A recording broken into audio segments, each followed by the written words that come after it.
Banjir setinggi lebih dari 1 meter merendam sejumlah permukiman penduduk di Bekasi, Jawa Barat. Luapan Sungai Cikarang Bekasi Laut atau CBL dan Sungai Bekasi merendam ribuan rumah di Kecamatan Tambun Utara hingga setinggi 1,5 meter. Banjir merendam permukiman warga di Kecamatan Tambun Utara, Kabupaten Bekasi, Jawa Barat, Jumat pagi. Banjir tersebar di 7 desa. Kondisi terparah terjadi di Desa Sri Mukti dan Desa Srijaya. Banjir merendam sedikitnya 3.000 rumah dengan ketinggian air bervariatif mulai dari 40 cm hingga 150 cm. Debit air naik signifikan sejak Jumat dini hari seiring meningkatnya luapan Sungai Cikarang Bekasi Laut dan Sungai Bekasi.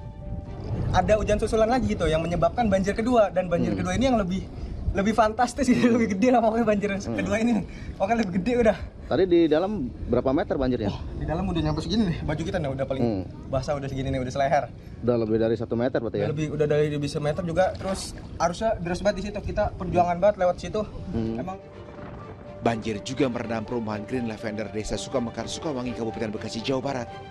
Ketinggian air di wilayah ini bahkan mencapai 180 cm. Ribuan rumah warga mulai terendam banjir sejak tanggal 19 Januari dan hingga kini belum juga surut. Tingginya air membuat mayoritas warga memilih mengungsi. Mereka pun berharap adanya bantuan seperti popok untuk bayi, selimut, dan obat-obatan. Para korban banjir kini kesal kepada pengembang perumahan yang janji manis mengklaim kawasan permukiman bebas banjir. Ya pihak developernya nggak ada ini, katanya mau bikin drainase mana, sampai saat ini nggak ada. Gitu. kemarin banyak video yang minta di take down sama dia. Ya, sempat diintimidasi suruh take down. Ya, take down. Betul. Ya, Gitu. Ya ini udah ada ibu-ibu juga udah mau bergerak gitu, bergerak ke developer. Kalau emang nggak ada antisipasi terus ya kita bakalan ada pergerakan gitu. Sementara itu banjir kembali merendam 2 desa, yakni Desa Tanjung Sari dan Desa Karangraharja, Kabupaten Bekasi, Jawa Barat. Hingga Jumat siang ketinggian air masih bervariatif, antara 80 hingga 1,5 meter. Debit air yang semakin tinggi membuat warga memilih bertahan di tenda pengungsian.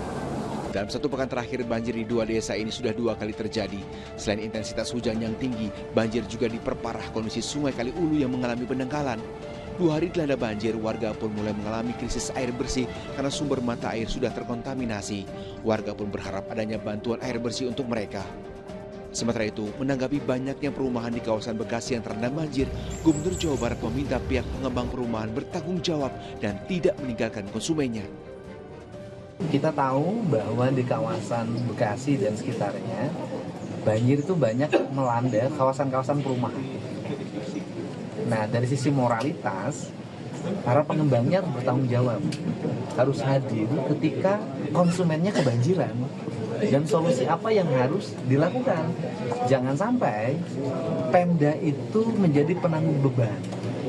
Jadi perumahannya dibangun, setelah itu developernya pergi, jalannya tidak dibangun, drainasenya tidak diselesaikan, pasos dan pasumnya tidak sesuai peruntukan, kemudian banjir yang merecovery adalah Pemda. Nah, Pemda ini sumbernya dari mana? Uang APBD itu habis untuk merecovery kawasan-kawasan perumahan yang untungnya sudah dinikmati oleh pengembang. Akibat kejadian ini, pemerintah Provinsi Jawa Barat dan pemerintah Kabupaten Bekasi kini menghentikan seluruh perizinan pembuatan perumahan baru di Kabupaten Bekasi. Tim MTech Media melaporkan.